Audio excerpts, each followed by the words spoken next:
Bonjour à toutes et à tous, j'espère que vous allez bien les parents, j'espère que vous allez bien les enfants, que vous êtes en pleine forme.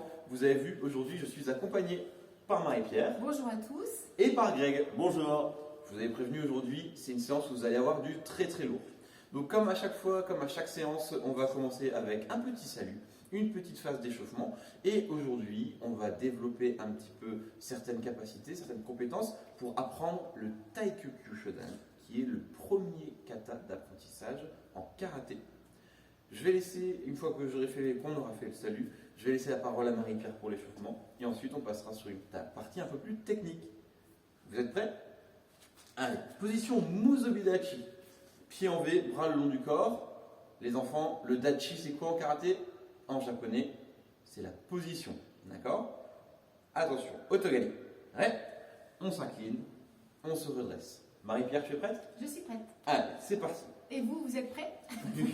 Donc, les parents, vous allez vous mettre soit debout, soit assis en fonction de la hauteur de votre enfant pour travailler le déplacement.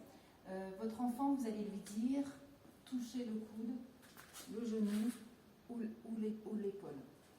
Donc, si vous faites debout, on touche le bras, hop, ici, et c'est vous qui lui donnez les commandements.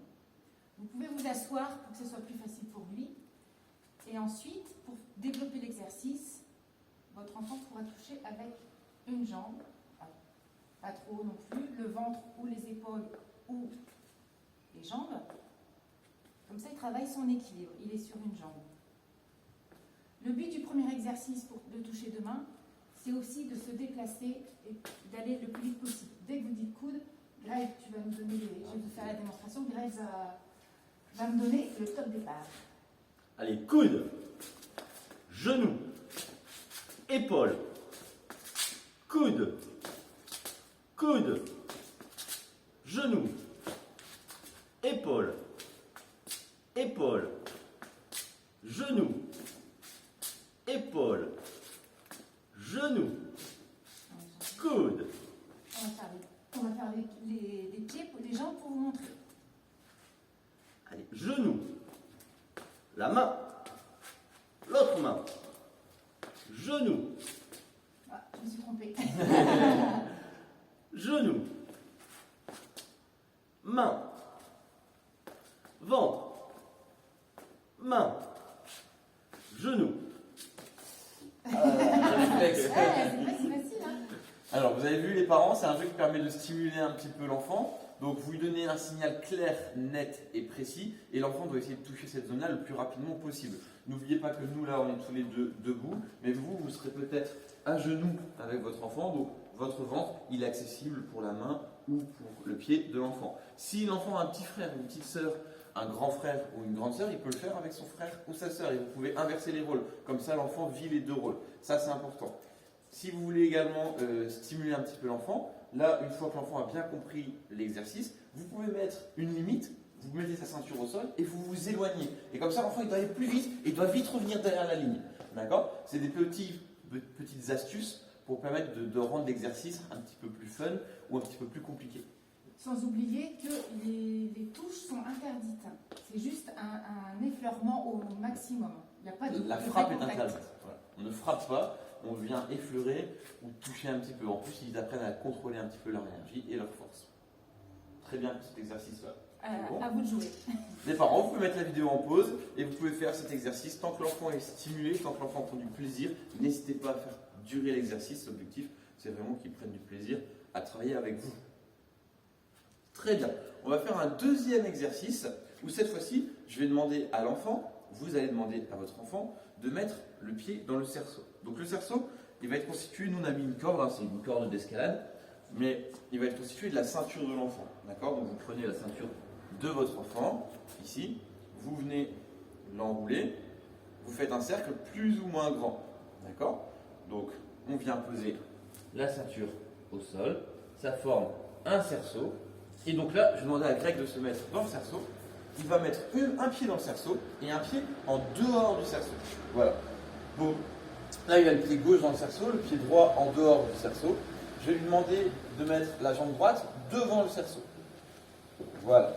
Et on va travailler sur la différence tendu-plié.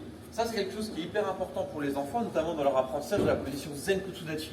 C'est-à-dire que l'enfant doit distinguer bien la position jambe tendue, comme la jambe arrière de Greg ici, et la position jambe fléchie ou pliée, comme la jambe droite de Greg ici. Donc là, je vais demander à Greg de tendre les deux jambes. Voilà, les deux jambes sont droites. C'est comme si l'enfant avait, par exemple, deux plâtres sur les jambes, il ne peut pas plier les jambes. Là, c'est tendu. Et le deuxième signal, c'est plier. Et là, je vais demander à Greg de plier les deux jambes. Voilà, et là, les deux jambes sont pliées. On peut poser le genou au sol, pour comme ça, l'enfant, il distingue bien les deux positions de jambes. En même temps, il va se renforcer un petit peu musculairement, qui va permettre de construire des muscles solides pour la pratique du karaté. Tendu, plié, tendu, plié, plié. Ah, ah. Il n'a pas écouté. Tendu. Très bien. On revient en yoi. Et ensuite, on fera la même chose avec l'autre jambe. Le pied droit dans le cerceau, le pied gauche en avant, plié, tendu, plié, tendu. Très bien. Donc, là, vous avez vu l'exercice avec yoi. On peut revenir en yoi. L'exercice avec les deux jambes pliées, les deux jambes tendues. Et vous avez vu parfois que Greg, il a fait quelque chose. Il a plié une seule jambe et il a gardé l'autre tendue. Les enfants, ça doit vous parler. C'est une position qu'on a commencé à apprendre. C'est la position Zen Kutsudachi. Et donc Greg, par réflexe, comme il est karatéka, il a fait la position Zen Kutsudachi. D'accord? Et donc là maintenant, on va garder la jambe qui est dans le cerceau tendue et la jambe qui est en dehors du cerceau pliée. Donc là, Greg va mettre la jambe gauche en dehors du cerceau. Il va laisser la jambe droite dans le cerceau. Tendu, les deux jambes sont tendues. Plié, seule la jambe qui est hors du cerceau va se fléchir. Voilà, tendu, plié, tendu, plié. Yoi. On revient et on fait la même chose avec l'autre jambe. D'accord? Alors, pour vous, ça vous paraît peut-être évident, mais il faut savoir que pour vos enfants qui ont 4, 5 ou 6 ans, c'est un exercice de coordination qui, en plus d'être important pour leur apprentissage de la position Zen Kutsudachi, sera également important pour construire leur motricité et construire la coordination de leurs mouvements. D'accord? Voilà. Est-ce que vous voulez ajouter quelque chose au niveau des contenus techniques ou de l'exercice? J'ajouterais bien une petite chose, c'est qu'en théorie, quand on est jambes pliées, demandez à votre enfant s'il voit son pied, on ne doit pas voir son pied. Le genou doit cacher le pied de l'enfant. Donc ça, c'est une amélioration technique. Voilà, c'est un petit plus. Et on pense à bien conserver les deux pieds à plat au sol. Je ne l'ai pas précisé, mais lorsqu'on regarde la jambe, si je me mets de profil ici, Greg l'a très bien fait. On garde le pied à plat au sol et on ne vient pas décoller le pied. Ça, ce n'est pas bon, même si j'ai la jambe tendue. D'accord? Très bien. Je pense que c'est bon pour l'échauffement. Je pense que nos enfants sont prêts à attaquer l'exercice. Et donc maintenant, on va enchaîner avec l'apprentissage, la découverte du Taikyu Shodan. Donc, découverte par rapport aux positions, on va principalement travailler sur les jambes et sur la direction. Ceux qui ont fait la première séance, la séance de la semaine précédente de karaté, on avait fait un exercice de mémorisation. 1, 2, 3, 4, avec différentes techniques en fonction du signal. On va reprendre un petit peu le même principe, sauf que cette fois-ci, on ne va pas fonctionner sur le gauche, droite et devant. D'accord? Je te laisse prendre le relais. Tu te souviens de l'exercice ou Non, Donc, Marie-Pierre, tu peux dans le cerceau? Très bien. On va commencer l'exercice. Pied droit dans le cerceau, pied gauche en dehors du cerceau. Voilà. Alors, mets juste pour le moment comme ça, il distingue bien. Je change droite-gauche. Pour le moment, on fera juste après. Là, on va d'abord faire l'exemple de face, d'accord? Et ensuite, Marie-Pierre va se mettre dans le même sens que vous, d'accord? Ce sera plus facile pour les enfants parce que là, forcément, la gauche de Marie-Pierre est à droite de vous et de votre enfant. Donc là, Marie-Pierre va regarder sur sa gauche et va se mettre en position Zen Kutsudachi vers la gauche, c'est-à-dire que ses épaules vont tourner, voilà, pour qu'elle puisse se mettre face à moi, d'accord? Donc, la jambe gauche, qui est en dehors du cerceau, est fléchie, la jambe droite est tendue. Quand je vais annoncer le yoi, elle va revenir face à vous. Yoi. Voilà. Gauche. Yoi. Très bien. Maintenant, on va faire quelques répétitions, cette fois-ci dans le même sens que vous, les enfants. Donc, Marie-Claire va se retourner. Et cette fois-ci, elle ne va plus me regarder moi, parce que sinon, elle va aller à droite. elle va regarder Greg, qui est juste là, et c'est Greg qui va donner le signal. Gauche. Et elle regarde bien Greg, les épaules orientées vers Greg. Yoi. On essaye de réutiliser au maximum les termes du karaté. Le yoi, position d'attente, point devant. Gauche. Yoi.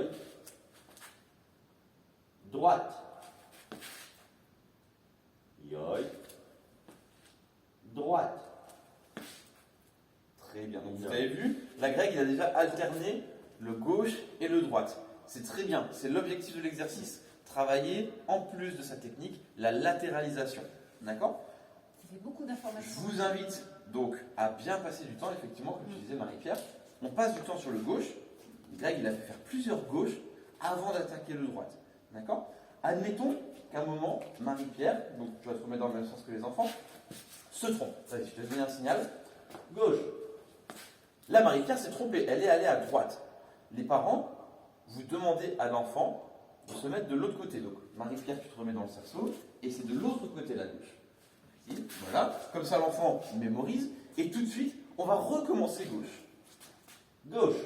Voilà. Comme ça, l'enfant, il peut tout de suite corriger son erreur. D'accord? Gauche. Voilà. 2, 3 fois jusqu'à ce que l'enfant est bon. Et ensuite, on peut changer à nouveau. Droite.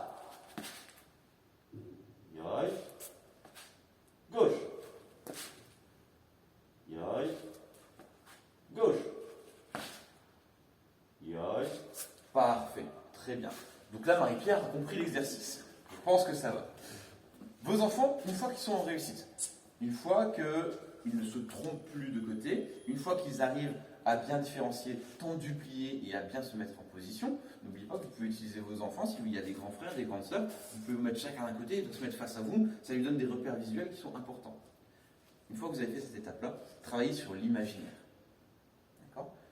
Il y a un samouraï à gauche, il y a un samouraï à droite, et le plus vite possible, je dois me mettre en garde face à samouraï. Je dois me mettre en garde le plus vite possible. Ça peut être un samouraï, ça peut être un monstre, ça peut être, je sais pas, un pas de patrouille, je sais pas ce que vos enfants regardent, ce qui stimule l'imaginaire de vos enfants, mais justement, jouez avec ça, jouez avec des choses qu'ils connaissent, qui leur parlent, d'accord? Ça va les motiver, et vous allez voir que c'est un âge auquel ça fonctionne très très bien de faire ça. Très bien. On va rajouter la troisième direction, Marie-Pierre, je te laisse prendre la main, si tu veux, je peux me mettre dans le cerceau. Oui. Donc tu vas te mettre les deux jambes dedans. Donc on va travailler cette fois l'avancée, le milieu avancé. Devant. Donc là pour l'instant, l'enfant choisit sa jambe. Yoi. Devant. Yoi. Donc à chaque fois, on peut corriger aussi, rappeler à l'enfant, ta jambe elle n'était pas assez pliée devant, elle est On pas va assez refaire un, et tendue. comme ça je vais faire des erreurs. Devant. Voilà, là on regarde, on voit bien, on a le pied arrière qui est décollé. On l'a indiqué tout à l'heure, dans les consignes, ce qui est très important, c'est d'avoir la jambe dans le cerceau tendu, avec le pied au sol. La jambe avant, pliée. Voilà. Yoi. Je fais une sortie complète. Devant. Voilà, là encore une seconde erreur. La position est bonne, on a la jambe arrière qui est tendue, la jambe avant qui est pliée, mais par contre, on n'est plus placé au bon endroit. Là, on est sorti du cerceau. Donc, bien faire attention. Le but, c'est de rester la jambe arrière, la jambe tendue dans le cerceau. Yoi. Et là, on peut enchaîner en faisant les devants, les droites et les gauches. On complexifie l'exercice. Je vais mettre le temps de la voir. Ça marche. Bonjour. Droite. Yoi. Devant. Yoi. Droite. Yoi. Gauche. Yoi. Et ainsi de suite. On vous laisse vous entraîner. Voilà, donc si je me mets dans le même sens que vous, hein, ici, gauche, droite, devant. Reprenez l'enfant lorsqu'il fait une erreur. D'accord? Vous allez voir que peut-être avec la stimulation, vous les premiers, vous allez rentrer dans le jeu et vous allez faire gauche, droite, devant. Et vous allez oublier d'observer et de corriger ces petits défauts de technique. Or, c'est hyper important. Là, vous êtes dans un cours en distanciel, c'est-à-dire que l'enfant n'est pas avec l'enseignant, il est avec vous. Et il faut savoir que si votre enfant répète 10, 15, 20 fois une position de manière incorrecte, pour lui, ça sera compliqué de désapprendre pour réapprendre. Donc, au début, on stimule l'enfant sur la technique. Et ensuite, on le stimule sur la réactivité. L'objectif, vraiment, c'est d'abord d'avoir une technique correcte avant de chercher à aller très très vite. Si vous cherchez tout de suite à aller vite, l'enfant, spontanément, il va fléchir les jambes, il va vouloir aller vite, il va déformer le mouvement, il ne va pas avoir une technique correcte. Pourquoi avoir une technique correcte? Déjà pour construire la stabilité. D'accord? Les sports de combat, quels qu'ils soient, sont basés sur la stabilité. Si je suis par terre, si je suis sur une seule jambe, je ne suis pas stable. Et donc si je ne suis pas stable, je ne peux pas être efficace et je suis en danger face à mon adversaire potentiel. Donc on va éviter par exemple les pieds qui sont alignés. C'est ce qu'on avait vu lors du premier confinement. On va essayer d'avoir les pieds largeur de hanche. Les pieds à plat au sol. C'est ce que Greg disait tout à l'heure. Si j'ai les pieds décollés ici, j'ai moins de stabilité. D'accord? Là, j'ai des appuis solides. J'ai beaucoup plus de surface du pied posée au sol. Ça permet de construire une meilleure stabilité. D'accord? Et comme tout à l'heure, vous jouez sur l'imaginaire de l'enfant. Cette fois-ci, il y a 3 samouraïs. Un à ma gauche, un à ma droite, un devant moi. Et il est concentré, l'enfant. Et vous allez voir qu'il va jouer le jeu. Il va être concentré. D'accord? On stimule l'imagination. Est-ce que tu veux rajouter quelque chose? Non? Très bien. Les parents, suite à cet exercice-là où l'enfant il va être à fond, je vous invite à faire un petit retour au calme. D'accord? Le retour au calme, ça peut être échanger avec lui sur la séance qu'il vient de faire, essayer de lui faire dire avec ses mots ce qu'il a vécu. Donc qu'est-ce qu'on a fait aujourd'hui? Oui, en première partie, on a fait un exercice où on devait plier, tendre la jambe, un exercice où on devait toucher épaules, genoux. D'accord? Et le fait de lui faire parler, ça va le faire redescendre un petit peu. On ne lui fait pas pratiquer, on le fait parler. D'accord? On échange un petit peu, on pense à s'asseoir. Et comme ça, vous, les parents, après, ça vous fait un petit encadre, parce que je sais qu'après la semaine et après le travail, si vous faites la vidéo et le cours après le travail, parfois on a besoin de se poser un petit peu, et nos enfants, ils sont pleins d'énergie. Donc c'est important aussi pour vous de vous préserver un petit temps calme. Et pour avoir ce temps calme, il faut faire un retour au calme. Si vous coupez net la séance, l'enfant, il est encore à bloc, lui, et il va rester sur la continuité de sa séance. Donc, on peut travailler un petit peu sur la respiration. On respire calmement, on s'assoit, et on fait un retour au calme progressif. Voilà. Greg? Marie-Pierre? C'est tout bon. C'est tout bon pour vous? Très bien. Alors, ça a été à nouveau un plaisir de faire cette séance en votre compagnie. On se retrouve très bientôt pour une nouvelle vidéo, en espérant que celle-ci vous aura plu et que vous êtes en pleine forme et vous portez bien. On va faire un petit salut tous ensemble avant de nous quitter. Ouais. Le Musomidachi. Les enfants, le Tachi, c'est quoi? C'est quoi, Marie-Pierre? La position. Bien, Marie-Pierre. Otogeni. Ouais. Merci à tous. Bonne semaine. Bonne semaine.